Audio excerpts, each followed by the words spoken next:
Squirrel Inc. is a quirky book that uses a fable-like theme to teach about how to use strategic communication for different organizational purposes. For starters, Denning uses storytelling to show that storytelling is similar to strategic communication, which I did find to be humorously ironic. One of my favorite aspects about this book, which is also something that Denning points out himself, is the narrative he uses to tell his stories on how to practice strategic communication. For example, 1984 by George Orwell is one of my favorite books because using an animal narrative is not only a way to keep your reader engaged, but it's also a way to help the reader understand concepts that might be difficult to understand through viewing through their own perspective. The narrative in Squirrel Inc. gives a completely neutral perspective when looking at strategic communication and gives a better opportunity to understand storytelling, which serves to be strategic communication in the context of this book, through the eyes of the squirrels. So by allowing the reader to learn through these animals, we take out the complexity that comes with applying these tactics to our own situations until there's a better grasp of the concepts where they can be applied to our own organizations after that point. The last thing about Squirrel Inc. is that the book is really fun. There's something very entertaining about listening to squirrels go back and forth about their business topics and hearing about the issues that are affecting them in this fictional world.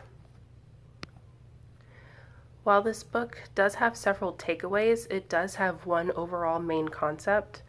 Squirrel Inc. is a functional strategic communication book that uses the fable-like metaphors to explain strategic communication. So the main concept that Denning explains through these woodland creatures is comparing storytelling to strategic communication. Although it didn't seem very apparent at first, storytelling and strategic communication are much more alike than they seem, and allowing storytelling to be synonymous with strategic communication brings to light the persuasiveness that is needed to be strategic. A strategic communication plan, like telling a story, has different parts to make it successful.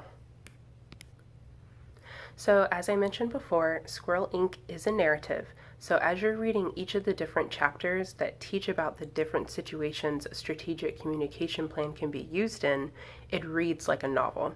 This was very preferable to me because stories are much easier to follow than theory textbooks.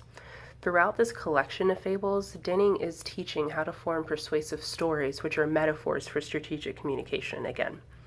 He uses a consistent narrative to describe the various ways someone might use strategic communication in an organizational setting.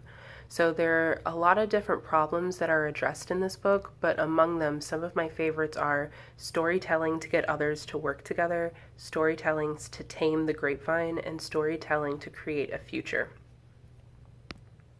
Now, because we know that Denning is using a metaphor by comparing storytelling to strategic communication, storytelling to get others to work together equates to strategic communication to improve group dynamics. Storytelling to tame the grapevine equates to strategic communication to control rumors in an organization. And storytelling to create a future equates to strategic communication to inspire change within the organization. In evaluating this book as a resource for myself and my fellow communication students, I think those that aren't always able to actively engage in theory-based reading would benefit from this book. A lot of the times theory can be very hard to follow and comprehensively understand because we have a tendency to understand theory best through examples or seeing it applied practically. So what Denning does with this book is not only apply theoretical framework practically, but he does it with a very simple narrative so that we can learn these basic concepts and then go apply it to our own situations.